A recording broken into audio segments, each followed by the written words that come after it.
saya ada acara di Kendal, ngaji di tempat Romo Kiai Hamid Al-Qondali yang mencetuskan wallahul muwaffiq ila aqwamit thoriq. Jadi ada ngaji judulnya Gus Muwaffiq ila aqwamit thoriq kemarin. Jadi kenapa tadi Yai Maskuri menyampaikan wallahul muwaffiq ila aqwamit thoriq? Karena dulu NU itu wabillahi taufik wal hidayah, karena sangat mudah, akhirnya dicontoh sama Golkar waktu itu Orde Baru. Nah sementara NU lagi jengkel waktu itu sama Pak Harto, maka kemudian sama Kiai Hamid Al-Qondali dirubah menjadi wallahul muwaffiq ila aqwamit thoriq. Nah itu akhirnya nggak bisa, kesleo, akhirnya sampai sekarang NU pakai wallahul muwaffiq ila aqwamit thoriq. Terus setelah dari Kendal, tadi malam di Sumeneb, di Bangkalan, ngunduh mantu putrinya Yai Miftahul Akhyar dengan putra Bunyai Mutmainnah Khal.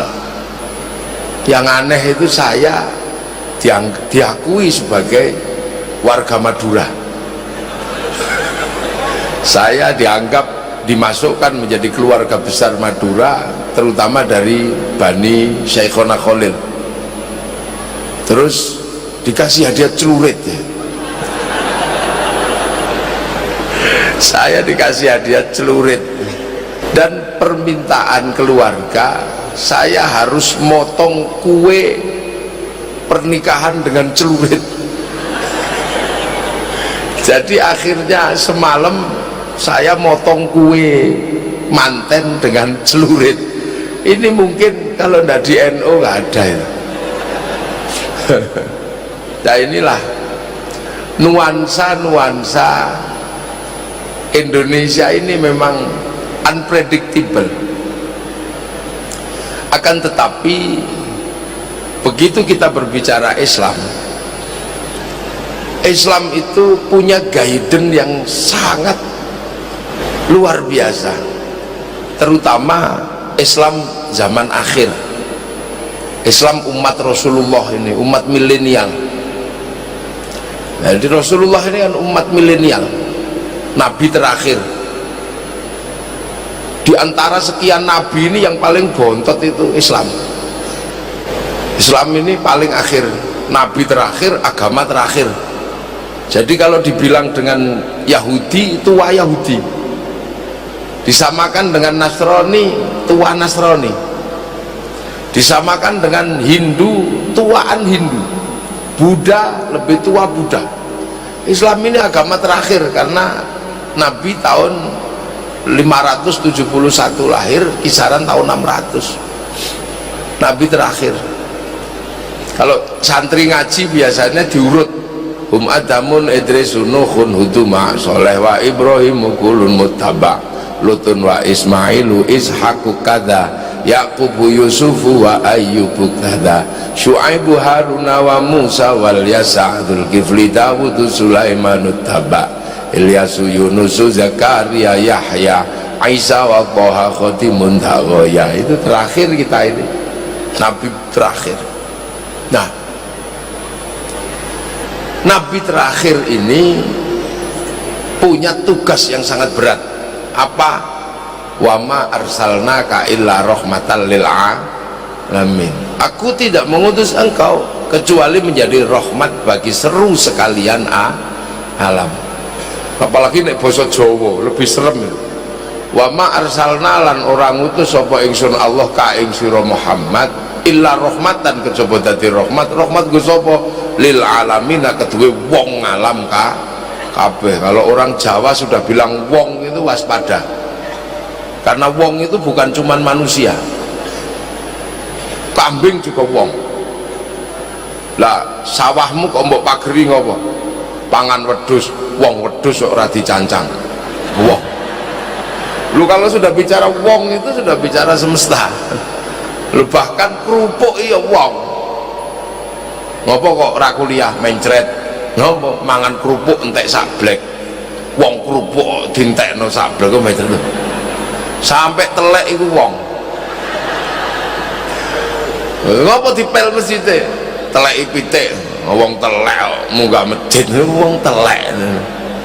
Lu kalau sudah bicara wa ma arsalnaka illa rahmatan lil alamin, orang Indonesia luar biasa maknai wong ngalam kabeh.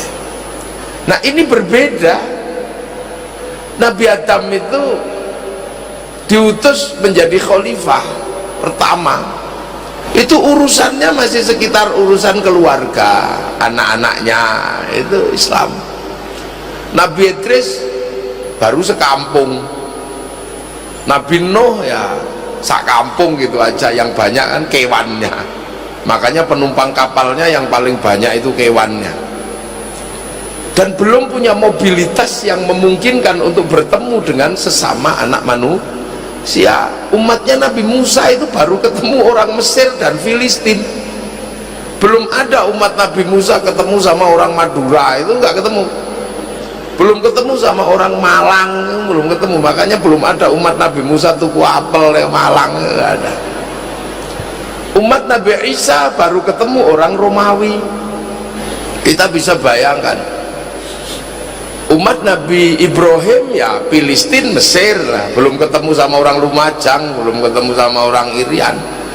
Jadi konteks rahmatan lil alamin itu diberikan kepada Rasulullah karena apa? Tanggung jawab kenabian ini manusia sudah menyebar ke seluruh dunia, sudah jadi manusia yang berbeda-beda. Nah ini Nabi Muhammad harus masuk ke seluruh wilayah di seluruh dunia, makanya bekalnya beda. Islam itu bekalnya beda dengan umat-umat yang sebelumnya, apalagi umat milenial ini nggak perlu kemana-mana. Umat Nabi Muhammad yang hari ini nggak perlu kemana-mana, nggak perlu rekreasi, cukup tidur bisa berselancar di dunia maya. Ini orang milenial sambil tidur bisa nengok orang India, tinggal ketik aja bokong India keluar. Ini umat milenial, dia nggak kebayang lah 10 tahun yang lalu, 20 tahun yang lalu kita nggak kebayang ada makhluk kayak kita itu. 20 tahun yang lalu kita pengen lihat Arab, kita pengen lihat Afrika, kita pengen lihat India, itu nunggu flora dan fauna, nyetrum ke aki gitu, nanti akinya habis ya mingkup TV-nya. Kalau nggak ada flora fauna kita nggak lihat Afrika. Sudah ditunggu selama setengah hari, begitu keluar Pak Harmoko Klompen Capir, kadang keluarnya Pak Murdiono, capek loh. Sekarang mana ada, tinggal tidur kita itu. Tengu Afrika keluar, Kinjeng kawin itu keluar, Banser tiba metu. Artinya apa? Umat Rasulullah ini memang umat di mana titik pertemuan itu, titik pertemuan dunia ini pasti terjadi. Cara wong Jawa ubenging cokro manggilingan, wis muter, wis tepung gelang. Orang Jerman menyebutnya Zeitgeist, wis petuk pisan, ya gimana petuk sambil turu loh itu. Maka umat Islam ini bekalnya adalah bekal yang cukup apa? Cukup bernuansa, yang disebut bernuansa sosiologi dan antropologi. Contoh, ya ini contoh. Ada hal yang paling tidak terjamah. Apa? Urusan manusia dengan Allah. Ini tidak terjamah. Cuman ka'anna katarohu fa'ilam takun tarohu. Ya udah deh, kamu ibadah seolah-olah kamu lihat aku, kata Allah. Kalau kau nggak lihat, yakin aku lihat kamu. Makanya ketika kita asyhadu an la ilaha illallah wa asyhadu anna muhammadar rasulullah, cukup waqafa billahi syahidan muhammadur rasulullah, cukup sama Allah asyhadu an la ilaha illallah wa asyhadu anna muhammadar rasulullah.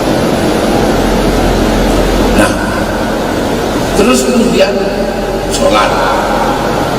Sholat ini bekal kaum muslimin untuk mengingat bahwa kaum muslimin itu manusia itu berbeda dengan yang lain. Jadi ketika Allah menyebut ya ayyuhan nas, di manusia, kita diingatkan bahwa kita ini manusia dan manusia itu mesti kembali ke langit. Maka kita disuruh sholat. Sholat itu ngadep kemana? Ngadep ke piranti pertama yang dibikin Allah di muka bumi, ngadep ke Ka'bah. Ka'bah itu apa? Inna awwala baitin wudi'a lin-nasi lalladzi bi Makkah mubarakah hudan lil alamin. Jadi ini adalah piranti sosiologi antropologi utama agar manusia tidak lepas kalau manusia itu adalah makhluk dari langit yang cepat atau lambat kembali ke langit. Maka disuruh ngadep ke situ. Oh iya, so aku mati mungkin bahasanya.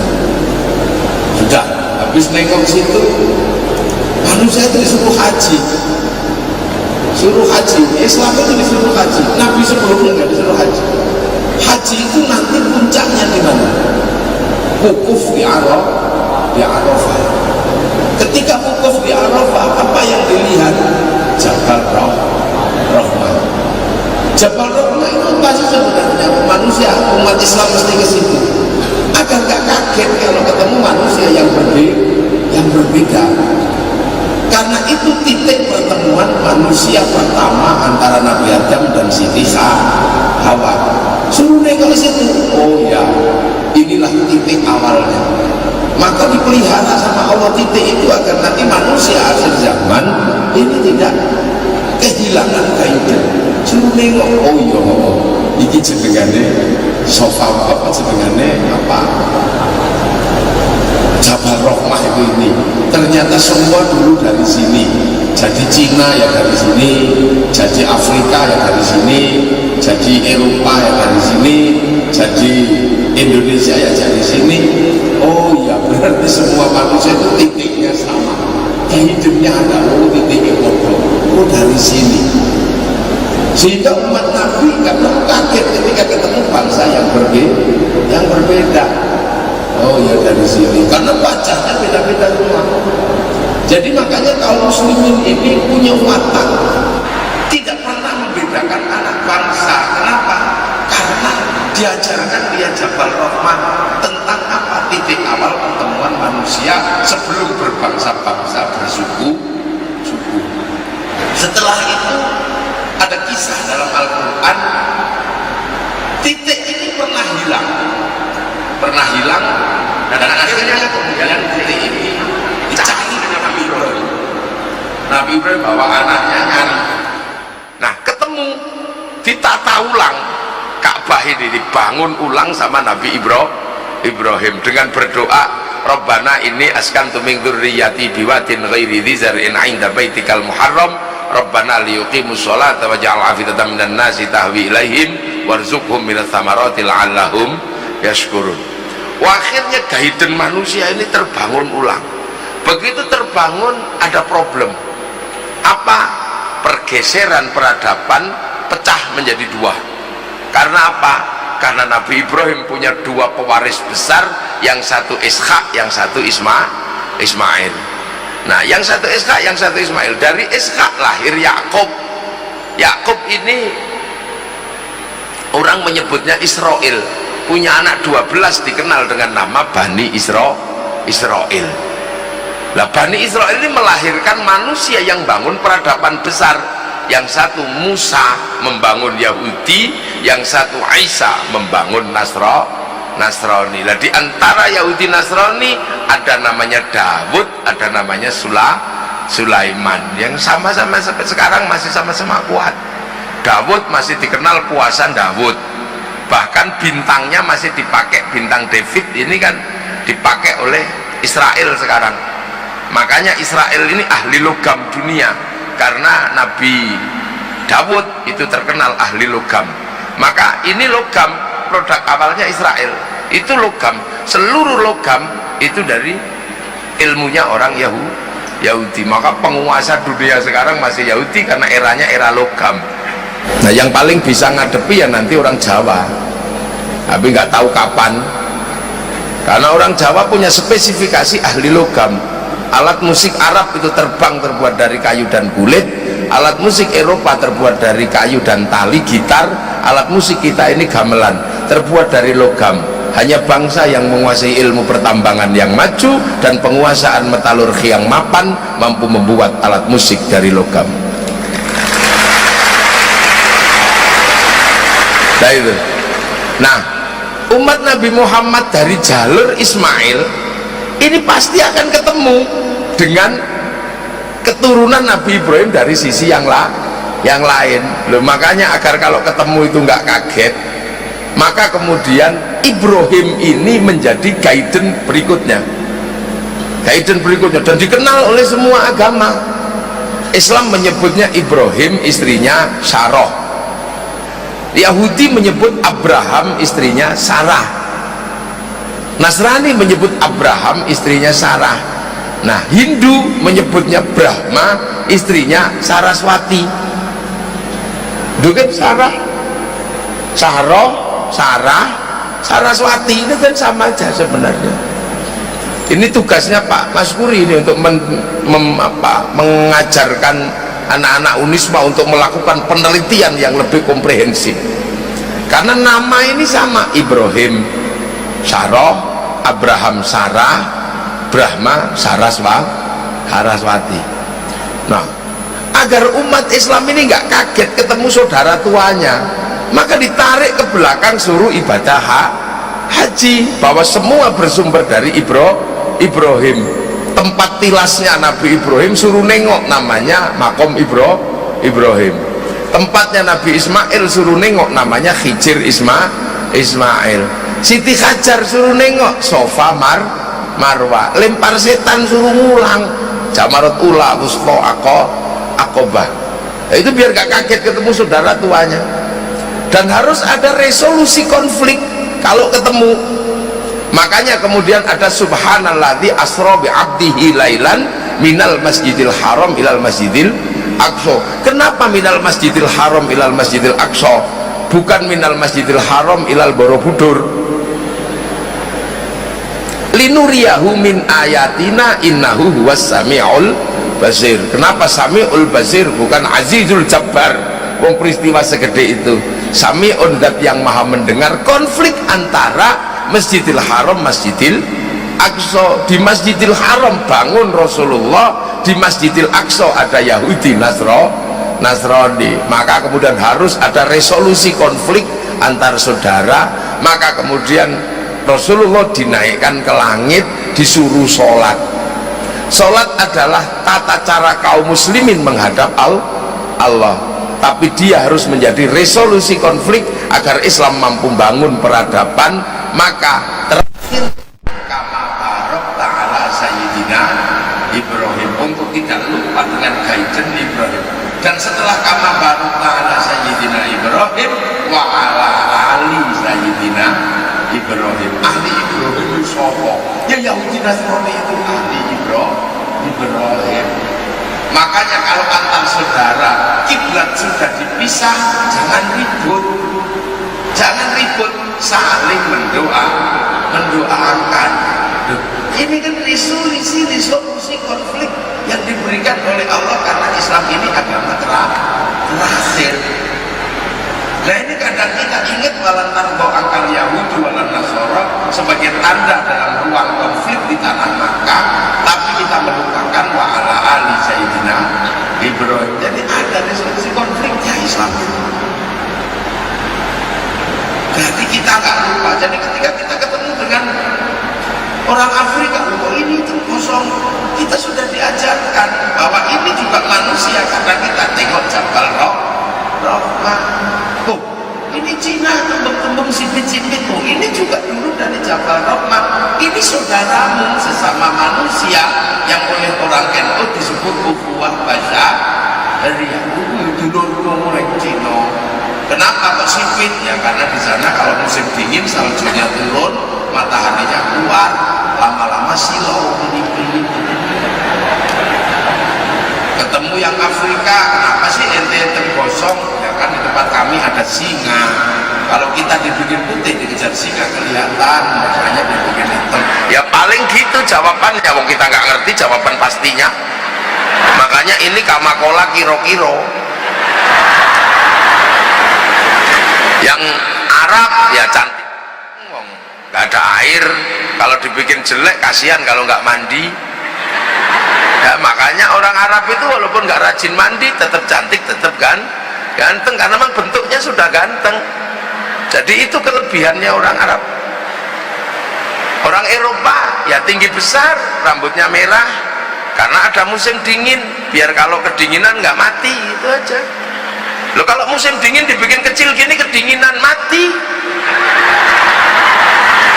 Loh, kan kita cuma diminta lita'arafu agar kamu mengerti. Agar kamu pengertian, maka tidak perlu dijelaskan. Kalau ada penjelasan kita tidak perlu pengertian, wong ada penjelasannya.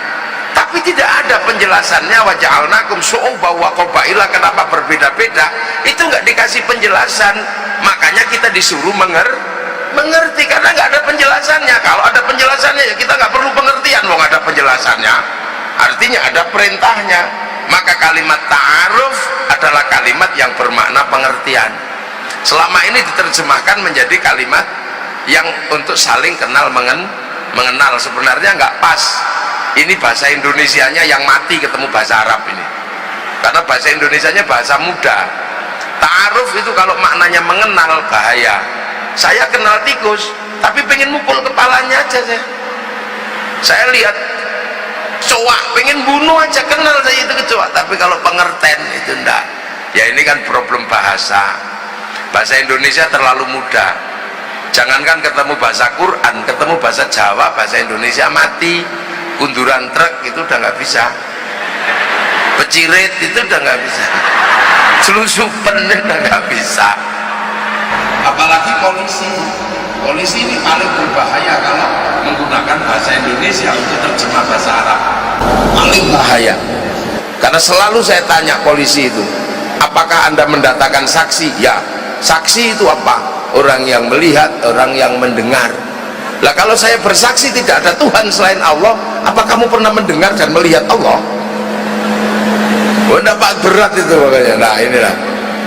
Nah orang Eropa ya begitu itu, kalau kehilangan matahari, sinarnya hilang, ultravioletnya nggak ada, pigmen kulitnya berubah, bintik-bintik kayak kulit tekek. Maka mereka harus cari tempat panas untuk berjemur.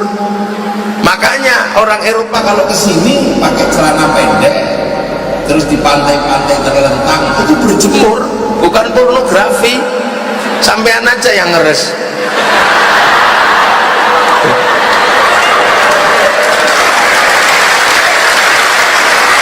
Loh, makanya siapapun nanti diantara sampean semua ada yang jadi pemimpin negeri ini, tidak usah membuat perda syariat turis masuk ke Indonesia harus pakai jilbab, nggak usah. Nanti pindah ke Thailand, pindah kemana lah ini. Musim dingin tanpa daun, karena seluruh daun rontok di musim gugur. Yang tidak rontok cuma daun cemara. Makanya kalau Natal itu pakai daun cemara, bukan saking hebatnya daun cemara, ya itu aja yang nggak rontok. Natal itu kalau asli Malang bisa daun apel, bisa daun jambu, ya, dan apa saja. Makanya nggak usah emosi anak-anak Unisma. Jangan tanam pohon cemara di depan masjid kami, itu pohon Kristen. Sejak kapan pohon punya agama?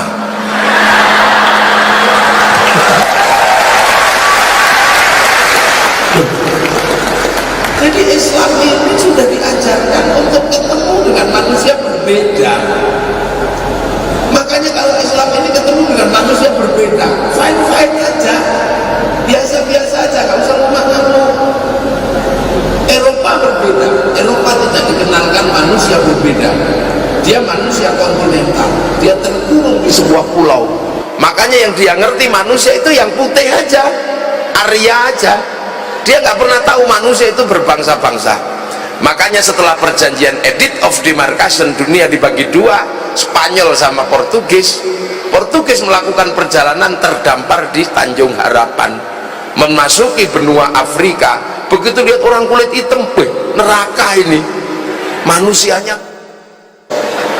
Kenapa? Mereka nggak diajarkan manusia berbangsa-bangsa. Setahu mereka manusia yang tidak patuh sama Tuhan itu disiksa di neraka dan nggak boleh mati, maka agar bisa disiksa terus harus setelah gosong hidup lagi. Makanya Christopher Columbus menembaki orang Afrika untuk apa? Membantu pekerjaan Tuhan yang belum selesai. Sehingga bagi orang Eropa perbudakan itu halal karena menambah beban para pendosa. Maka kemudian lahirlah perbudakan dari Afrika, sehingga lahir kisah yang sangat miris, yang sangat tak enak didengar dan dibaca, namanya kisah Amistan, manusia lambung kapal, kapalan orang-orang Afrika dibawa ke Eropa, masuk ke Amerika, manusia ditaruh di bawah kapal, mati syukur, yang hidup yang mati ya buang. Tapi hebatnya orang Afrika dalam keterjepitan mereka punya sistem komunikasi yang kemudian dikenal dengan sistem komunikasi akapela, melahirkan sebuah sistem genre musik baru untuk orang Eropa yang oleh orang Eropa diadaptasi menjadi musik jazz, setelah jadi musik jazz diadaptasi menjadi musik blues, dan dari blues melahirkan musik pemberontakan namanya musik rock, masuk ke Indonesia menjadi rock dut. Nah, ini dari lambung kapal. Setelah itu ada Eropa yang dikenal dengan perjanjian Tratados de Tordesillas, di mana orang Eropa melakukan penyebaran ke seluruh dunia sebelum Saragossa perjanjiannya. Nah, orang Belanda, orang Portugis yang lain masuk ke Indonesia, lihat bangsa kok kecil-kecil, pesek-pesek, oh ini turunan monyet itu ini. Karena mereka diajarkan manusia kita adalah turunan Pithecanthropus erectus. Jadi kita ini bagi orang Eropa turunan monyet, dan kita bersepakat ya memang kita punya manusia tertua, artinya kita mengakui kita ini monyet. Maka kemudian ditembaki, ada ada apa, Westerling, ada Dendles. Ini sebenarnya karena pola pandang bahwa kita ini bukan manusia yang sempurna, ini turunan monyet. Tapi Islam tidak, sudah diajarkan manusia berbeda-beda. Makanya Islam ini ketemu dengan peradaban apapun menganggap manusia sama. Laqad khalaqnal insana fi ahsani taqwim. Kita ini manusia terbaik. Laqad khalaqnal insana fi ahsani taqwim. Lah inilah Islam. Makanya umat Islam ini sebagai umat terakhir sudah disiapkan sebenarnya untuk ketemu dengan siapapun tetap mandiri dan mampu membangun peradaban, tidak malah kemudian terbentur oleh luka masa lalu. Umat Islam harus cerdas benar-benar. Apalagi umat sekarang, umat Rasulullah di zaman Rasul, sahabat itu ketemu orang Cina aja kaget. Iya, tapi karena sudah digambarkan ketika pindah ke Madinah, sahabat ketemu orang Cina, kaget. Ya Rasul, apa? Di pasar itu ada orang aneh, kepalanya botak, pelontos gitu, kumisnya kiri dan kanan, jenggotnya 12. Itu orang mana ya? Oh itu Cina, sahabatku. Utlubul ilma walau bisin, carilah ilmu ke negeri Cina. Akhirnya sahabat Sa'ad bin Abi Waqqas mencari Cina itu di mana, dicari sama sahabat Mu'ad, dan akhirnya sahabat Sa'ad bin Abi Waqqas akhirnya menjadi tokoh terkenal di Cina, di tempat orang berbeda agama, berbeda suku. Sahabat Sa'ad bin Abi Waqqas menjadi pemimpin di masyarakat Cina. Karena apa? Tidak kufar kafir, enggak, biasa saja. Nah, makamnya masih ada sekarang.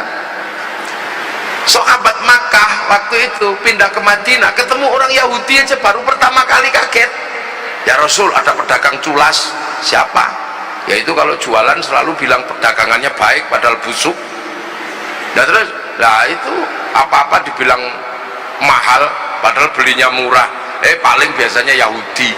Kamu kalau lihat Yahudi cirinya gampang, itu orang tua rambutnya putih, jenggotnya gundul, tidak ada jenggotnya, terus giginya utuh. Loh kok bisa gitu ya Rasul? Iya, itu orang Yahudi sukanya nyemir rambut, memperbaiki gigi dan nyukur jenggot.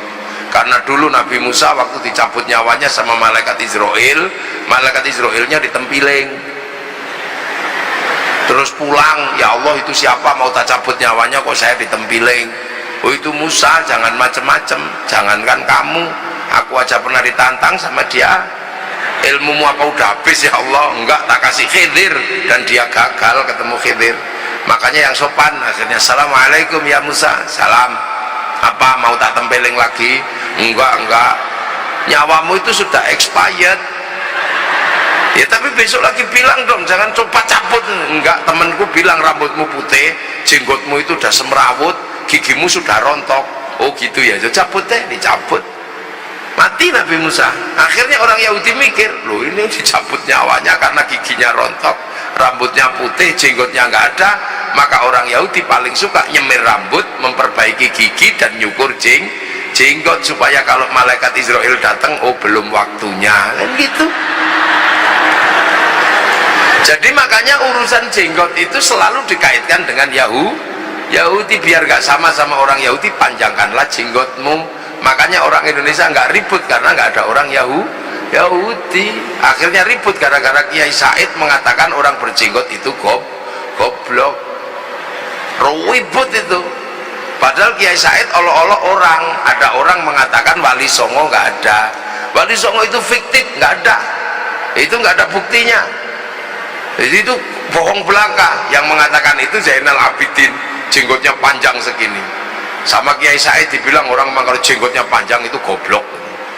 Nah akhirnya dia balas, Kiai Said yang goblok, wong penerus Wali Songo kok mengatakan orang berjenggot itu goblok, padahal seluruh Wali Songo berjenggot. Lah katamu kemarin nggak ada, kok sekarang ada dan berjenggot. Nah itu makanya kan kiai-kiai nggak ada yang mempersoalkan jenggot itu lah.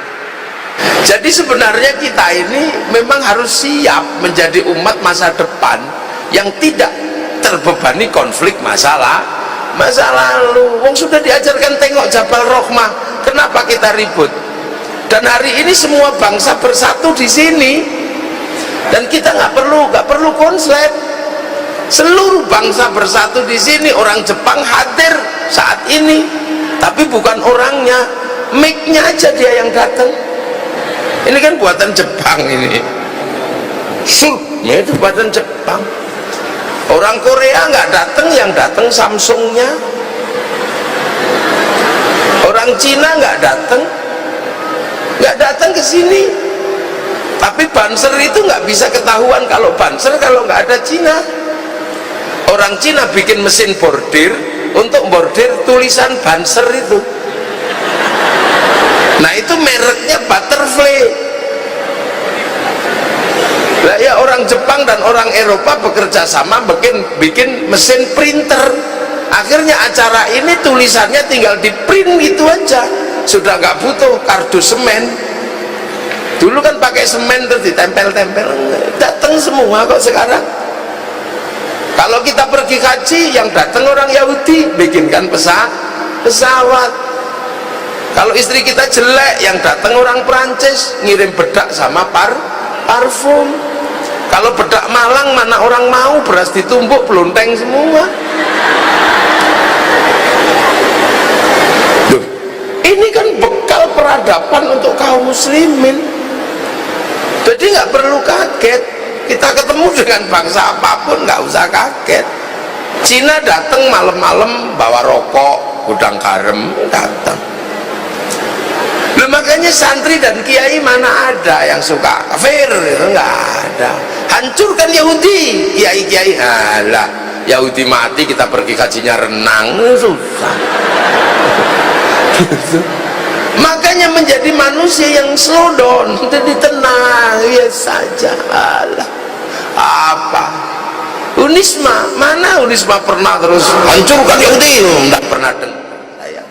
Padahal beliau ini alumni langitan, orang yang setiap hari ngaji. Pak Paskuri ini, walaupun kalau sudah pidato kayak lulusan Eropa itu. Dahsyat. Ternyata lulusan langitan. Loh, ini kan, ini guidance awal umat Islam. Jadi Islam ini menggunakan sosiologi antropologi dasar untuk menjembatani antara masa lalu dan masa depan, dan kita diberikan secara mutlak. Makanya kalau Allahu Akbar ngadep sana, ya kita ngadep kiblat, ngadep ke inna awwala baiti wudi'a lin-nasi lalladzi bi Bakkata mubarakah. Nah, terus kurang apa lagi? Kurang apa lagi? Itu loh kaum muslimin sekarang ketemu semua, dan kita nggak pernah ribut. Makanya itu yang akhirnya menjadi jalan bagi para ulama, jalan bagi para ulama ketika mengemban misi rahmatan lil alamin, mengemban misi rahmatan lil alamin. Sahabat ini nggak terlalu berat, paling berat perang itu aja, tapi mengemban misi rahmatan lil alaminnya masih enak, karena masih sekampung dengan Rasulullah, masih sekampung sama Rasul nyuruh makan 3 jari gitu ya, masih bisa, sama-sama kurma roti. Yo kurban unta masih sama, lahir unta di sana. Jadi sahabat itu menduplikasi Rasul bisa hampir 100%, 90% masih bisa. Sama kok, secara sosiologi dan antropologi masih sama-sama Arab, hidungnya masih sama-sama mancung, tanahnya masih sama, makanannya sama, istri-istrinya wajahnya juga masih sama, mirip-mirip. Jadi nggak terlalu berat. Ada Rasulullah, makanya nggak ada majelis kajian Al-Quran, itu nggak ada di zaman sahabat. Wong sahabat itu bisa tanya langsung ke Rasulullah. Ada Quran berjalan, nah ngapain nanya-nanya? Makanya nggak ada konflik di zaman Rasul, biasa aja. Yang rajin sholat dan nggak rajin sholat ada jalan keluarnya. Ada yang sholatnya kayak Sayyidina Ali, dipanah kakinya nggak kerasa, ya ini bagus. Tapi ada yang senengannya tidur di masjid, jarang sholat, ya ada. Kalau Rasul datang ke masjid, bangun salaman capcuk tidur lagi, ada. Dan nggak menjadi masalah karena masih ada Rasul. Lo coba kalau sekarang itu ditempilingi orang kayak gitu, capcuk tidur lagi. Coba ada Rasul keluar masjid ditanya, ya Rasul kiamat kapan? Nggak usah nanya kiamat, kiamat itu bekalnya ibadah, kamu tidur tok sangumu apa? Saya nggak bekal ibadah ya Rasul. Nah bekalmu apa? Ya seneng engkau aja. Hah? Seneng tok? Iya. Nggak jalan kan? Enggak. Cinta kan tidak harus memiliki ya Rasul. Dan yang gitu juga ada.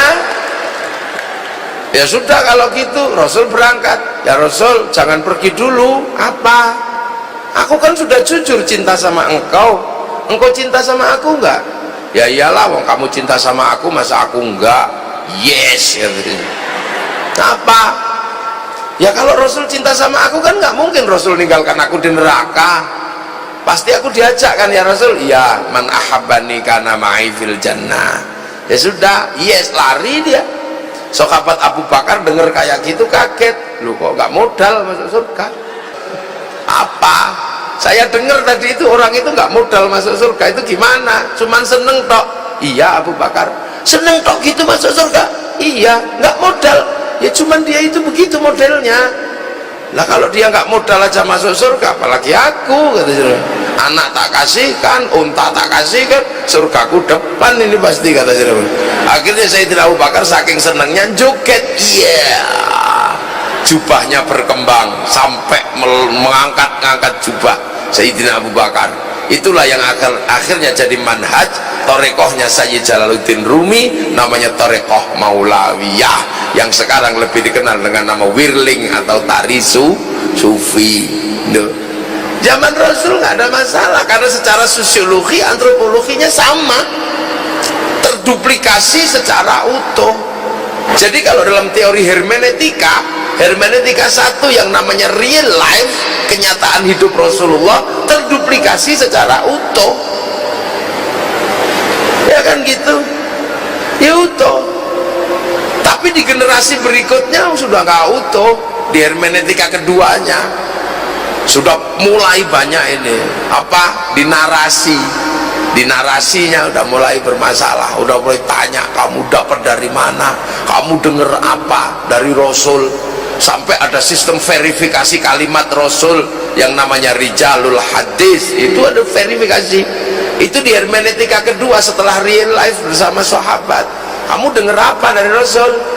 Ya kata ini, kata ini, kata ini. Bener kamu kata ini, bener. Ini. Oh nggak bisa, ini kalau kencingnya suka di pinggir jalan, nggak boleh meriwayatkan kalimat Rasul.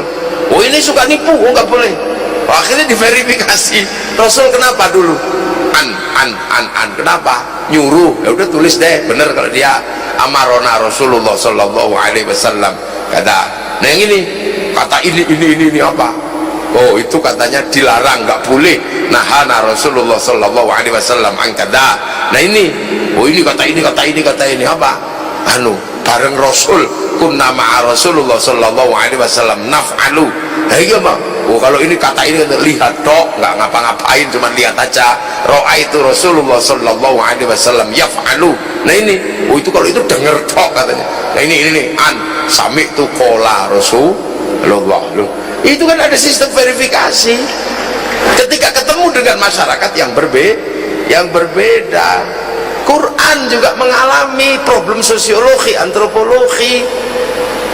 Di zaman real life bersama Rasul, sahabat nggak belajar Quran, nggak ada, ditulis saja enggak, wong hafal.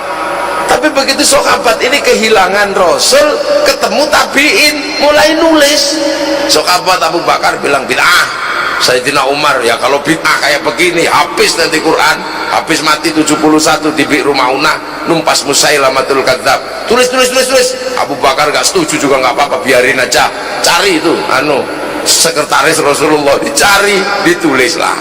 Akhirnya kemudian tulisan Sayyidina Umar ini menjadi landasan mushaf di zaman Sayyidina Utsman. Kalau tetap bilang bid'ah, nggak boleh nulis, nuruti Sayyidina Abu Bakar, hilang Quran itu sekarang. Sayyidina Umar ngeyel, deh bid'ah ini bid'ah.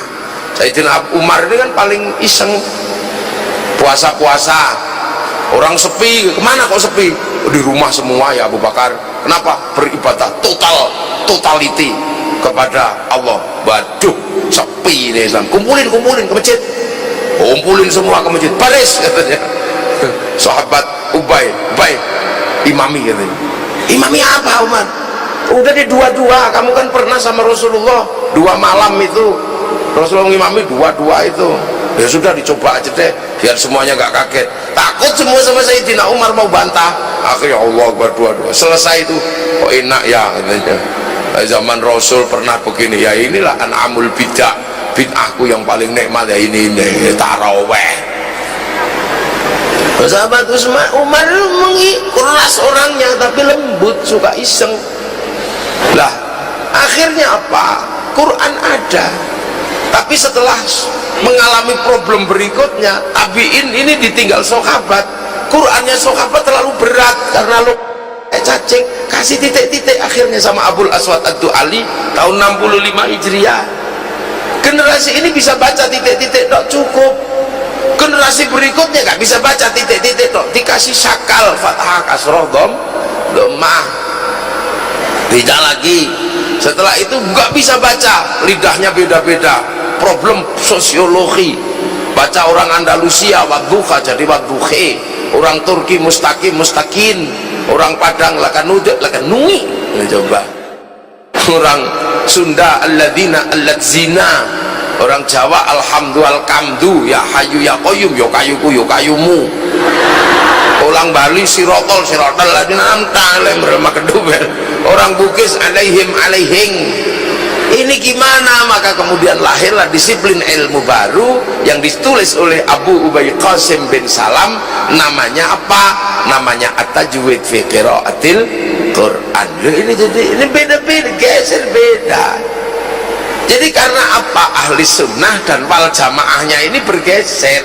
Ahli sunnahnya tetap itu Rasulullah, tapi wal jamaahnya ganti. Dan setiap ganti jamaah ketika ketemu rahmatan lil alamin, ketemu alam yang berbeda, bangsa yang berbeda. Makanya ya Islam itu biasa. Dibawa Sayyidina Ali ke Persia, ketemu orang Majusi. Orang Majusinya baik tapi beda agama. Akhirnya orang Majusi mengambil menantu Sayyidina Husain. Sayyidina Husain diambil menantu, lahir Sayyid Ali Zainal Abidin. Lah orang Persia menyembah api, begitu masuk Islam tidak lagi menyembah api. Api Persia itu punya bangunan tinggi namanya Manaro. Maka setiap api Persia ditaruh di bangunan tinggi bernama Manaro. Begitu ikut Islam, apinya hilang, Manaronya ditaruh depan masjid. Nah, setiap orang lihat Manaro depan masjid kok bagus, maka kaum muslimin pengen bangun Manaro kayak orang Persia. Lahirlah di mana-mana Manaro, sampai Malang namanya Menoro. Nah, itu kan api Persia. Makanya Islam itu bertemu dengan budaya yang berbeda, saling mengisi. Makanya Rasul hanya mengatakan wa ma arsalnaka illa rahmatan lil alamin. Lah begitu kaum muslimin mengalami tragedi terbunuhnya Sayyidina Husain, dan ini yang menginspirasi budaya masyarakat Islam hampir di seluruh dunia. Peristiwa itu dikenal dengan peristiwa Karbala yang terjadi di bulan Asyura. Nah, itu menginspirasi di Indonesia. Makanya bulan Asyura sampai ke Indonesia disebut bulan Suro. Jadi bulan Suro itu sesungguhnya adalah buntutnya Asyura. Karena orang Indonesia kalau ngambil kalimat Arab atau apapun ekornya saja. Zainal Abidin Bidin, Zainal Ipin, Muhammad Mat, itu biasa kan orang Indonesia. Makanya ada santri Unisma datang ke rumah, siapa namamu? Matali Kiai. Oh, Mat itu Muhammad, bukan Mato. Muhammad Ali kamu. Nah ini Mat Rohman Kiai. Oh ini kamu Muhammad Rohman, bukan Mat Rohman. Oh, iya Kiai. Mat itu dari Muhammad, maka yang panjanglah Muhammad Ali Muhammad Rohman. Oh iya Kiai, terima kasih, saya baru tahu kalau Mat itu Muhammad. Nah, rumahmu mana? Malang Kiai. Malangnya di mana? Di Noyo. Di Noyonya mana? Itu belakang Muhammad Drosa.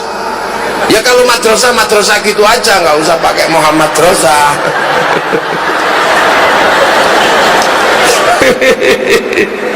Madrasah gitu aja. Lemat itu. Makanya itu menghasilkan satu tradisi di Nusantara. Tradisi apa? Tradisi suro. Nah, orang Jawa itu kalau suro itu nggak mantu, nggak ngawinkan anak, karena itu bulan duka. Bulan duka nggak usah mantu, nggak usah anak. Yang dilakukan apa? Santunan anak yatim. Bahkan budaya itu suro itu mempengaruhi agama Nasrani, agama Hindu ikut kalau bulan suro itu nggak mantu. Karena apa? Mayoritas muslimnya tidak mantu, terjadi saling menghargai. Nah itu nggak mandi. Karena apa? Itu menandakan duka yang dalam buat bulan Asyura, di mana cucu Rasul terbunuh. Di Jogja muter beteng 7 kali nggak. Ini bulan duka, jangan terlalu banyak mulut kamu. Di Solo ngikuti Kebo Kiai Slamet. Untuk apa? Kalau lagi dilabur-labur ke tubuhnya. Ini bulan duka, jangan bersolek. Loh, ini kan problem sosiologi baru ketika mengadaptasi bulan Asyura. Cuman kemudian di Indonesia dibid'ahkan karena ada yang mengatakan bulan Asyura orang tidak mantu karena hormat Nyi Roro Kidul mantu. Nah, ini kejahatan pengetahuan. Yang membelokkan itu namanya ngabdullah. Ngabdullah itu orang bakaran pati, nggak kuat jadi santri, pindah ikut Belanda, akhirnya dikenal dengan nama Kiai Tunggul Wulung. Nah, itu dia nulis 2 serat, satu serat Sabdo Palon Noyo Genggong, yang satu Darmo Gandul Gadoloco. Sabdo Palon Noyo Genggong menjelaskan bahwa yang nyerang Majapahit adalah Demak. Jadi kurang ajarnya anak nyerang bapaknya, padahal yang nyerang Majapahit itu Giri Brahardana Raja Kediri. Girindrawardhana turunan Jayakatuang, yang Jayakatuang dibantai oleh Wijaya pendiri Majapahit. Wijaya membantai Jayakatuang karena Jayakatuang membunuh Kertanegara, sementara Kertanegara mertuanya Wijaya. Jayakatuang balas dendam karena Kertajaya Raja Kediri diserang oleh Kenarok tahun 1222. Sehingga apa? Sehingga kemudian dendam antara Kadiri dan Singasari diselesaikan di zaman Girindrawardhana nyerang Majapahit. Nah, Girindrawardhana diserang sama Raden Fatah, bukan berarti nyerang bapaknya. Bapaknya Raden Fatah yang namanya Brawijaya V diserang Girindrawardhana, yang nyerang bapaknya diserang sama Demak. Tapi oleh Sabdo Palonoyo Genggong dijelaskan bahwa yang menyerang Majapahit adalah Demak, sehingga Majapahit akan nagih janji 500 tahun ke depan. Setelah itu dia juga nulis serat porno namanya Darmo Gandul Gadoloco. Ini yang Abdullah ini. Darmo Gandul ya mentrimo gandul tok, telur dua itu terima gandul.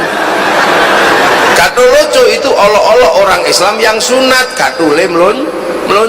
Oh, itu aja. Maka Darmo Gandul Gadoloco tidak sempurna hidupnya kalau belum ketemu Dewi Perjiwati Farji, kan artinya itu. Jadi ini kan Dewi Perjiwati ini lah. Makanya orang kalau nggak paham ini ribut. Kenapa? Karena ini jalurnya sana. Misalnya terus kemudian orang Jawa ketika pergi haji ke Gunung Merapi, itu orang Jawa kuno pergi haji ke Gunung Merapi. Ini banyak sekali yang ribut, padahal ini problem sosiologi antropologi Jawa. Kenapa? Karena Islam ketemu sama orang Hindu, beratnya luar biasa. Karena simbol Hindu dan simbol Islam secara faktual mirip, sama-sama tumpuan batu. Yang Islam tumpuan batu namanya Ka'bah, yang Hindu tumpuan batu namanya candi. Nah, kalau ketemu langsung haji, kaget lu kok sama-sama batu iso konslet. Yang Islam punya namanya Jabal Rohmah, Hindu punya namanya Linggayo. Ya ini sama-sama tugu batu. Sama-sama kalau perjalanan suci kainnya selempang, satu warnanya putih, satu warnanya kuning. Sama-sama muter ke kiri.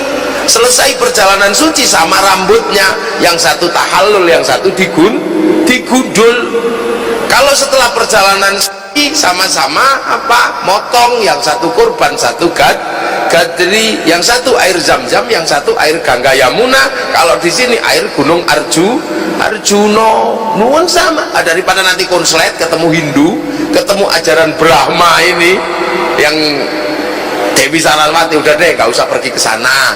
Terus ya di sini aja sholat Jumat di masjid saya 41 kali tanpa berhenti, nanti pahalanya sama dengan pahala haji. Akhirnya orang Jawa sholatnya di Gunung Merapi karena satu-satunya masjid ada di Gunung Merapi. Duh. Ini yang kadang orang nggak paham. Nasib di Gunung Merapi saya Jumatil Kubro punya murid, punya putra namanya Raden Ibrahim Asmoro Kondi, punya putra namanya Raden Rohmat Sunan Ampel, punya murid namanya Datuk Ribandang bergeser ke Sulawesi. Lah di sana orang pergi haji ke Gunung Bawah Karaeng. Loh, ini kan harus dipahami. Ini loh problem antropologi waktu itu, bukan problem hari ini. Kalau hari ini sudah selesai, maka orang pergi haji sampai antri. Tapi zaman segitu langsung haji ke Mekah, konslet. Makanya orang Indonesia itu ngerti Islam, tidak ngerti Mekah. Zaman gitu nggak ngerti Arab. Makanya Islam tetap bisa bertahan dengan corak Indonesia, nggak kemarap. Itu aja waktu itu. Sampai hari ini. Dan biasa aja, ini biasa. Nah, ketemu contoh ini orang sana, kalau pakai para ulama sana bajunya baju syar'i, baju dianggap aja baju syariat. Nggak ngerti itu bajunya orang Arab, tapi orang sini nganggap itu syariat. Baju jubah itu baju syariat. Makanya dipotong-potong sampai sini, karena kalau jubah secara sosiologi nggak bisa masuk untuk para petani. Nah, nampak padi nek dijubahi ya keserimpet bulet di situ. makanya dipotong-potong. Yang atas disebut baju takwa, yang di bawah karena baju syar'i disebut syar'un. Karena orang Jawa nggak bisa punya ain, punyanya ngomong syar'un jadi sarung, saruan jadi sarungan. Itu kan ini itu namanya masih syar'i. Ini jangan dikira mereknya aja Gajah Duduk, namanya masih syar'i, syar'un. Akhirnya dilinteng gini, nyantol di sini lah. Aurat laki-laki baina surra warubah, antara pusar sama lutut. Nah takbirnya antara dada sama wudel di atas perut. Begitu ada cantolannya, kiai takbir Allahu Akbar, ini nyantol. Jadi secara syar'i baju yang paling sempurna itu sarung, karena terus takbirnya sempurna. Allah. Iya. Makanya banyak sekali orang sekarang takbirnya Allahu Akbar gini, karena nggak pakai sarung, takut melorot, makanya begini. Ini nggak perlu, ini saking tidak diingkari bahwa jubah itu syar'i, maka kemudian orang sini menyebut potongannya sarung. Jadi ulama-ulama dulu punya problem-problem sosiologi, antropologi yang berbeda. Kenapa? Karena al-ulama warasatul anbiya. Lah pewaris itu daerahnya beda-beda. Ada yang diwarisi Afrika, ada yang diwarisi Cina, ada yang diwarisi Malaysia, ada yang diwarisi Nusantara. Lah Nusantara diwarisi ketika bangsa ini sudah jadi, bukan bangsa bodoh. Islam datang, bangsa ini sudah keren, bangsa ini sudah keren. Islam datang itu bukan bangsa tengah hutan. Kita sudah punya segalanya, makanya Islam menjadi mudah karena orang ini sudah mengenal Tuhan. Kalau orang Indonesia belum mengenal Tuhan, susah dia Islamkan. Sudah mengenal Tuhan, mengenal Tuhan, dan Islam mudah memahami Hindu karena sama-sama dari ajaran Brahma. Ini nggak susah loh. Makanya orang kalau nggak paham sosiologi, antropologi Nusantara, dia akan jadi aneh. Biasa aja. Orang sini di Nusantara ini udah keren, bener udah keren zaman segitu. Bahasa surga sudah ada di sini. Bahasa surga itu kan bahasanya halus. Orang sini sudah halus semua. Pak Rektor gitu nendro, bawahnya lagi sare, bawahnya lagi tilem, kekasih kita bubuk, orang biasa turu, dan copet oh mijak. Udah lengkap kita. Dahar, maem, nguntal, badok, udah lengkap. Mana ada kalimat yang bahasanya satu? Macem-macem, penuh tata dan verifikasi bahasa dan detail. Arab Rus, Inggris, Arab Rus, Inggris rice. Orang Jawa lengkap. Kalau masih kecil wine, gede padi, pari, nek digiling dipanen gabah, terus digiling beras, sisane dedak. Kalau cuil-cuil patah-patah menir, buntel godong lontong, buntel janur kupat, panjang dikit lebat, ora dibuntel sego, gondol cecek siji upo, silite gosong intip. Lengkap apa? Udah lengkap. Karena Rus ini rice, sini macam-macam. Orang Arab bilang orang jatuh itu sakoto. Orang sini lihat dulu jatuhnya ke depan apa ke belakang apa ke samping. Kalau ke depan istilahnya beda, ada nyungsep, ada jungkel, jelungup, ada geblak, ada gelempang. Sana cuman sakoto gitu aja. Lah itu beda, lengkap sini. Kan gitu. Sana baru diajarkan wala yakhuddu ala ta'amil miskin. Sampai sini udah selesai. Makan nggak makan kumpul. Maka setiap ngumpul harus dikasih makan. Itu aja. orang sini lahir makan, kawinan makan, apa-apa makan, semuanya. Jadi semuanya indah. Ada orang di rumah sakit mulutnya mangap nggak bisa makan, ya dibawain makanan. Di sana diajarkan lakum dinukum waliyadin. Di sini sudah selesai, konflik agama sudah lewat. Karena konflik agama terbesar ada di Nusantara. Di dunia yang paling berat konflik agama itu di sini. Perang antara Buddha sama Hindu tahun 820-an. Antara Wangsa Sanjaya sama Wangsa Shailendra. Wangsa Sanjaya dipimpin raja namanya Panuko, sampai takut jadi raja karena pamannya lebih keras namanya Garung, pindah agama Buddha, melakukan serangan terhadap orang-orang Sanjaya. Dia bergelar Semaratungga, kerasnya luar biasa, sampai akhirnya Panuko itu lari ke India belajar ilmu arsitektur, pulang dikenal dengan nama Resi Gunadarma. Resi paling terkenal arsitek Hindu. Tapi begitu Gunadarma ini jadi arsitek, Semaratungga ini sudah menang perang menegakkan agama Buddha sekuat-kuatnya. Begitu mau bikin candi nggak punya arsitek, goblok semua. Akhirnya cari arsitek, ketemu orang Hindu namanya Panuko atau Gunadarma. Maka Gunadarma dikontrak untuk bangun candi Buddha. Lahirlah Sambara Budura atau yang dikenal dengan nama Borobudur. Itu yang arsiteki orang Hindu, makanya ada candi Buddha modelnya Hindu. Setelah bangun candi dan terlihat mulai bagus, putrinya Semaratungga yang raja Buddha yang ekstrim namanya Pramodawardhani jatuh cinta sama orang Hindu namanya Panuko atau Gunadarma. Akhirnya nggak mau, Semaratungga mesti menikahkan anaknya dengan orang Hindu. Makanya nggak usah serius-serius konflik 01 dan 02, nggak usah serius-serius, karena khawatirnya nanti anakmu jatuh cinta dan menikah, kamu yang pusing. Udah deh, karena ini naga-naganya ada kelompok Khawarij baru di Indonesia. Dulu Sayyidina Ali sama Muawiyah begitu bikin tahkim, ada yang nggak setuju bikin gerakan lagi, padahal dulu pendukungnya namanya Khawarij. Sekarang ada Khawarij baru di Indonesia yang tidak setuju dengan pertemuan Pak Jokowi sama Pak Prabowo. Ini neo Khawarij ini. Ya udah sampein aja, kayaknya masih orang-orang lama, masih orang HTI dan sekitarnya. HTI wa akhwatuha ini masih.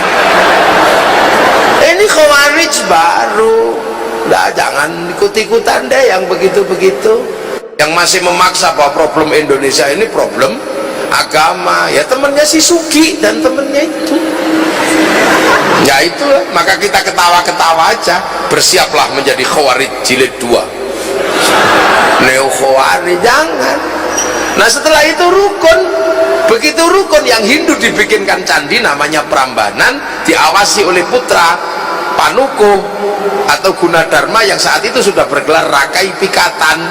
Diawasi bikin candi Prambanan oleh Resi Kumbayoni. Setelah itu rukun, tapi ledakan besar memaksa pecah. Yang satu Wangsa namanya Shailendra geser ke Palembang dipimpin Balaputra Dewa, jadi besar karena nggak ribut agama.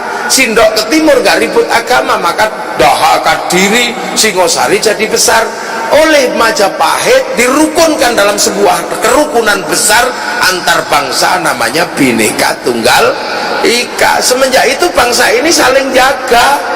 Maka kalau kemudian hari Natal ada banser jaga gereja, nggak usah kaget, karena itu adalah warisan asli Indonesia. Orang-orang baru aja yang nggak ngerti, makanya usil dia, karena hidupnya dari konflik ya biasa gitu, jangan usah pusing. Nah, tuh, ini problem besar. Nah, jadi kemudian akhirnya ada problem sosiologi. Kayak saya ini misalnya, kalau di Arab sana panjang gelarnya Pak Mas Guri, Al-Syekh, Al-Fadil, Al-Alim, Al-Allamah, Hadratul Mukarram, Hadratul Syekh, panjang. Sampai sini ya kiai gitu aja, gak usah panjang-panjang. Kiai itu ya udah kiai gitu aja. Makanya kiai itu bukan bahasa Arab. Makanya kalau ngumpul dibahasakan dengan kuyaha, ya nggak pas. Anak kiai Gus kok ngumpul jadi gawagis, ya nggak pas, wong itu bahasa lokal. bukan bahasa Arab. Nah, para peneliti antropolog Eropa, Clifford Gate, ya, Martin Bucinus, termasuk Dennis Lombat, ketika sudah mengerti bahwa ulama Indonesia itu sebutannya kiai sesuai dengan bahasa yang terkait dengan sosial Nusantara, begitu masuk sini membayangkan kiai itu manusia, kaget lagi, karena begitu masuk sini kiai itu bukan cuma manusia, ada kebo Kiai Slamet, ada tombak Kiai Pleret, ada Kiai Semar, baru ada Kiai Haji. Nah, itu baru kaget, loh kok bisa. Akhirnya kemudian kegagalan memahami, lahirlah konsep santri, priayi, dan abangan. Itu kan karena problem salah memahami kiai, karena kiai ya ternyata ada kebonya. Waktu di sana pede, oh saya harus ketemu kiai, karena masyarakat Nusantara menyebut ulamanya dengan sebutan kiai. Ini kan dari ini Cesno Gurgronya. Tapi begitu masuk sini kaget, loh kiai ini beda-beda. Sama kayak sekarang, orang pasti bingung. Begitu masuk Malang, semua produk roda 2 itu Honda. Bingung semua, loh kok Honda kabeh? Hondamu apa? Mio. Loh ki Honda kok Mio? Hondamu apa? RE King. Loh ki Honda kok RE King? Setiap produk mie instan Sarimi, beli Sarimi metune mie sedap. Susah. Setiap produk pompa air Sanyo, padahal DAP. Itu di Nusantara biasa saja. Setiap produk pembalut Softtek. Setiap produk jeans Levi's. Itu kan kita deh, makanya orang tidak usah pusing. Nah ini jadi ada hal-hal besar. Sholat ya sembahyang gitu. Nah sembahyang ya ada yang ke gereja, ada yang ke masjid, ada yang ke pura, musola langgar. Nah ini apa yang terjadi sesungguhnya? Ini sesungguhnya adalah karena harus ketemu dengan peradaban yang sudah maju. Sementara Islam mengajarkan mataluhum fit Taurat wa mataluhum fil Injil kazar'in. Islam itu seperti tanaman, maka ya tanam gitu aja. La kazar'in akhraja syat'ahu fa'azarahu fastaghladu fastawa ala suqih ya'jibu zurra'an yaghidhu bihimul kuffar. Tanaman yang anak sama mboknya hamil bareng itu padi, dan beranak berbuah bareng itu ya padi itu. Nah maka nanamnya seperti nanam padi gitu aja orang dulu. Makanya untuk menanam ya ditanam tidak di atas tanah, bawah tanah, agar nggak ribet. Maka kemudian setelah ditanam Allah pangeran, ya pangeran di Ponegoro, musola langgar di bawah aja. Setelah ditanam kemudian bikin simbol lir-lir tanduri wusu milir. Apakah tanaman padinya sudah tumbuh? Sudah. Nah itu tak ijo royo-royo tak senggo manten anyar, maka pakai tandur istilahnya. Nah itu kemudian jadi kalimat sandi. Kalau ada orang masuk ke Majapahit dicegat sama Raden Husein, kamu masuk Majapahit ini tandurmu gimana? Oh tandurku sudah tumbuh ijo royo-royo. Oh ini mesti Islam. Tandurmu biye entek batok wereng. Oh ini nggak Islam. Bawa blimbing ya, tapi di sana nggak bisa manjat, terlalu lunyu. Oh ini Islam. Engkau blimbing entek batok codot, ora Islam. Ini gitu. Telik sandi zaman Majapahit. Bahasanya sederhana, ngingetin raja ya tidak langsung dengan kamu apa ya, enggak, cuman paling gundul-gundul pacul. Gundul itu sirah, kepala, pemimpin. Pacul barang papat tidak boleh ucul karena kepala punya barang 4, mata, hidung, mulut, telinga untuk mendengar, hidung untuk mencium, mulut untuk ngomong. Nah itu nggak ucul papat ini. Kalau kepala pemimpin kok kelepasan 4 ini, mata nggak lihat rakyat, telinga nggak dengar rakyat, mulut nggak bisa ngomong yang baik terhadap rakyat, hidung nggak bisa mencium rakyat. Apa ya, gundulnya gembelengan, kepalanya sok-sokan gitu kan. Nah gundul yang gembelengan nyunggi wakul, nyunggi amanah kok gembelengan, wakulnya gelempang, amanahnya kocar kacir. Nggak bisa, karena waktu itu mau coba itu tiba-tiba kamu kafir, itu untuk ndase memang sana kuat. Nah mekanisme itu lahirlah mekanisme pembelajaran Islam secara sosiologi antropologi yang kemudian dikenal dengan lembaga yang namanya pesantren. Nah ini pesantren ini makanya nggak ada aneh-aneh. Nah pesantren ini akhirnya kembali lagi, ini loh yang disebut konsep laqad khalaqnal insana fi ahsani taqwim, tapi ahsani taqwim versi Indonesia. Maka ajarkanlah amanu wa amilus sholihat, tapi amanunya orang Indonesia berliku-liku karena ketemu dengan warasatul anbiya, budaya Nusantara berliku-liku. Imannya sahabat ketemu Rasul langsung enak, imannya tabiin, imannya kita belok-belok panjangnya luar biasa. Ibarat sirotol mustaqim, sirotol ladinanya banyak. Misalnya Unisma, ini ruangnya Kiai Tolha Hasan, apa Hasan ya? Kiai Tolha Hasan. Nah, Kiai Tolha Hasan yang barusan meninggal, ya Kiai Tolha Hasan itu orang Lamongan. Kiai Tolha Hasan itu orang Gelap namanya, Gelap Lamongan, desanya apa, kecamatannya Laren. Di situ Pak Tolha itu. Nah itu turunannya Yai Mustafa namanya. Itu Yai Tolha itu dulu dapat pelajaran pertama ya dari bapaknya, itu dari keluarga Yai Mustafa. Yai Mustafa itu muridnya Yai Hasyim Asy'ari.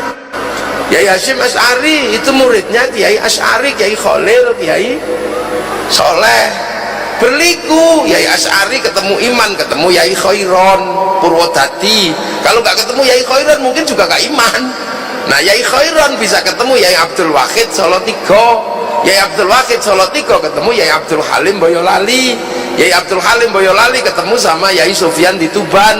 Yai Sufyan muridnya Kiai Jabar Tuban, Yai Jabar muridnya Kiai Abdurrahman Lasem, muridnya Mbah Abdul Halim Benowo. Mbah Benowo ini belajar sama Mbah Cokrojoyo Sunan Geseng. Sunan Geseng belajar pada Sunan Kalijogo, Sunan Kalijogo belajar pada Sunan Bonang, Sunan Bonang meliku-liku imannya belajar pada Sunan Ampel, Sunan Ampel belajar pada Babrohim Asmoro Kondi, belajar pada Syekh Jumatil Kubro, Syekh Jumatil Kubro atau Jamaluddin Al-Husaini Al-Kabir belajar pada namanya Said Muhammad Pase, belajar pada Said Ahmad Jalaluddin Campa, belajar pada Said Abdul Malik Mongol, belajar pada Said Alawi Amil Faqih, belajar pada Said Ahmad Sokhib Mirbat, belajar pada Said Ali Khalid Qasam, belajar pada Said Alwi, belajar ke Said Muhammad, belajar ke Said Alwi, belajar ke Said Ahmad Al-Muhajir, belajar ke Said Isa, belajar ke Said Ubaidillah, belajar ke Said Muhammad, belajar ke Said Ali Uraiti, belajar pada Said Ja'far Shodiq,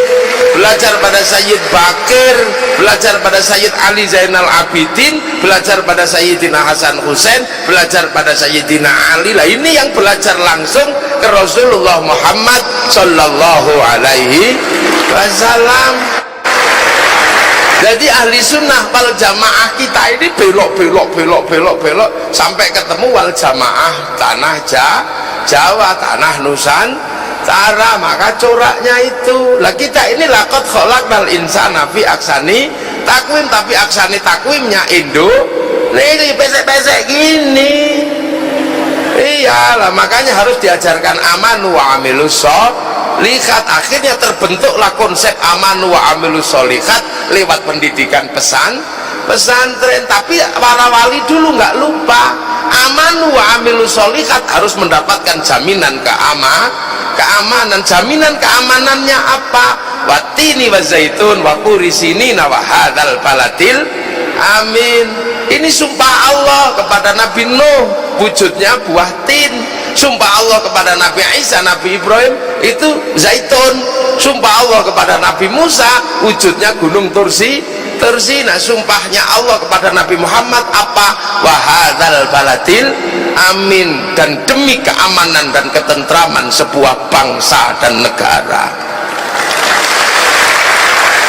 Loh, maka amanu wa amilus sholihat harus mendapatkan jaminan teritori baladil amin. Maka para ulama dulu selain mengajarkan wa amilus sholihat, membentuk teritori baladil amin. Caranya apa? Kerajaan Islam nggak bisa masuk, maka dibentuklah model baru namanya musyarakah yang dikenal dengan bahasa masyarakat. Kalau sudah musyarakah masyarakat harus saling bertanggung jawab, bukan raja dan hamba, tapi antara raja dan hamba harus saling bertanggung jawab. Dibentuklah model masyarakat baru dengan sistem Rasulullah, kullukum ra'in wa kullu mas'ulun an ra'iyati, maka raja dan hamba dihilangkan menjadi ra'iyah yang sekarang diserap menjadi rakyat. Kalimat ra'iyah atau rakyat untuk menyebut warga negara Nusantara adalah ajaran Rasulullah Muhammad sallallahu alaihi wasallam, dan satu-satunya bangsa Islam dunia yang sanggup mengadaptasi kalimat ra'iyah untuk menyebut warga bangsanya hanya ulama Indonesia. Ini cerdasnya luar biasa para wali, karena konsultannya malaikat. Wali itu kan kalau download program kan lama, ya Allah ya Allah ya Allah 3 tahun itu wali. Kalau kita diajak download nggak kuat, ya Allah ya Allah ya Allah ya Allah.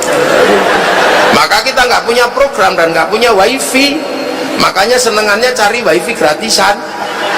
Ila hadroti ila ruhi itu kan sebenarnya ngakses program wifi gratisan.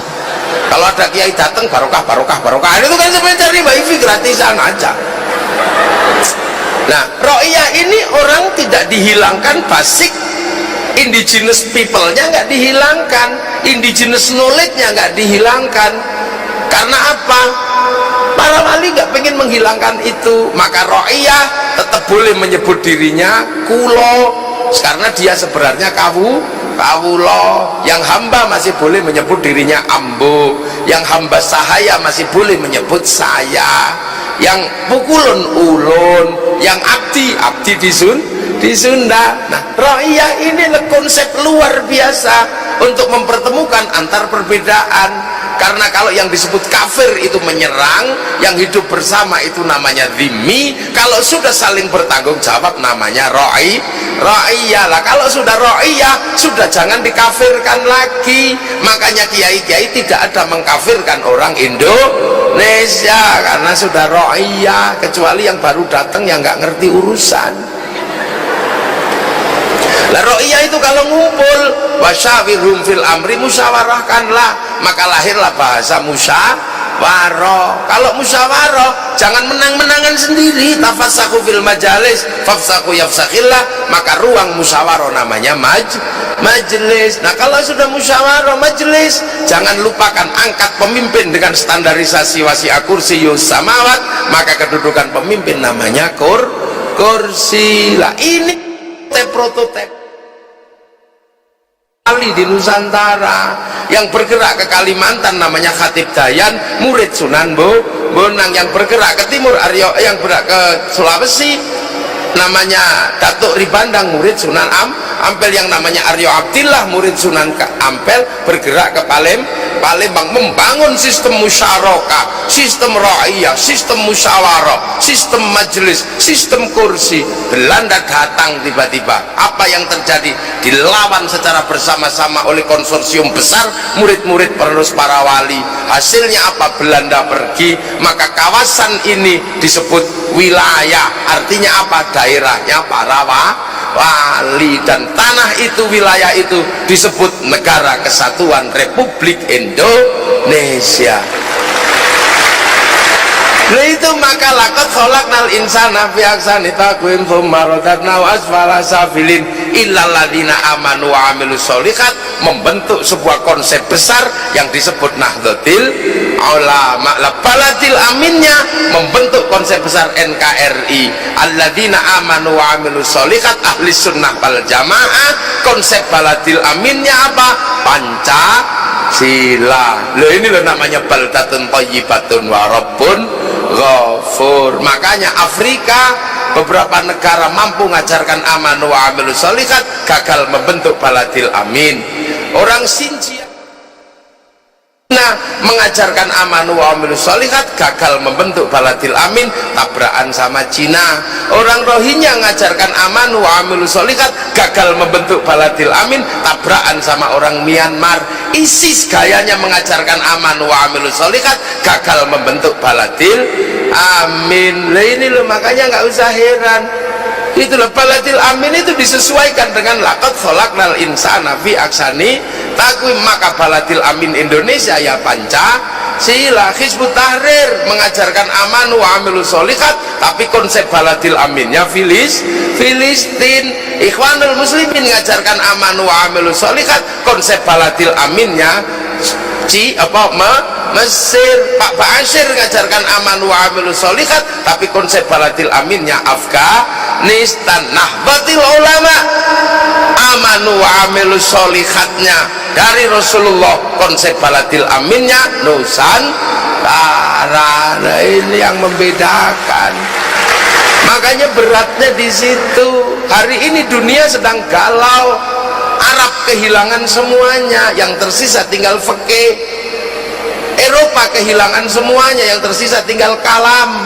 Afrika kehilangan semuanya, yang tersisa tinggal tasawuf. Yang masih utuh kalam, tasawuf dan fikih ada di Indonesia, dan itu ada dalam Nahdlatul Ulama.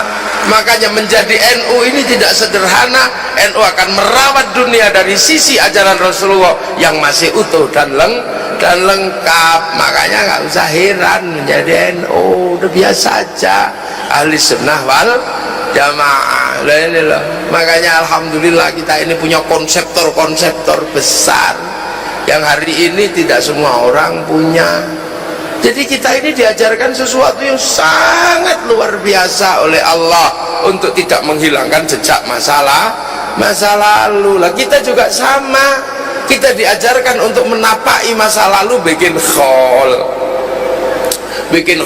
bikin peringatan mulutan apa, itulah itu adanya di NU.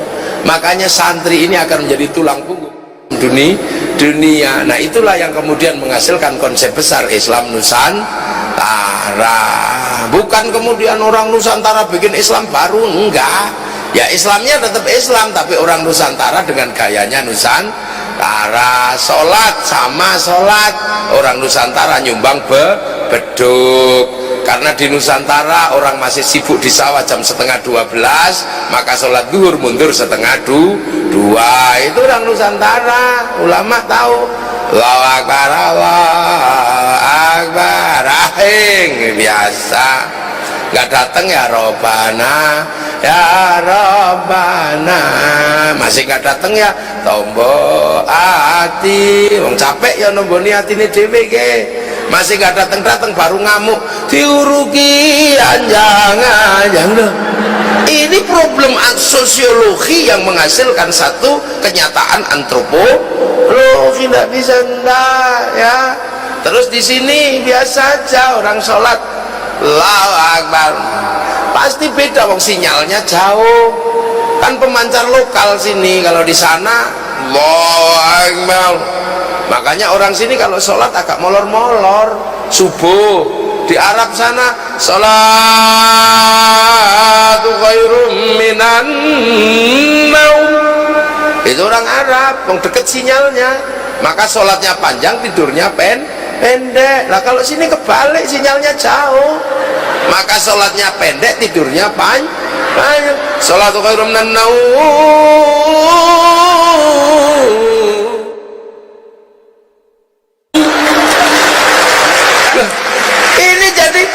Antropologi Islam itu sangat erat hubungannya dengan sosiologi Nusantara.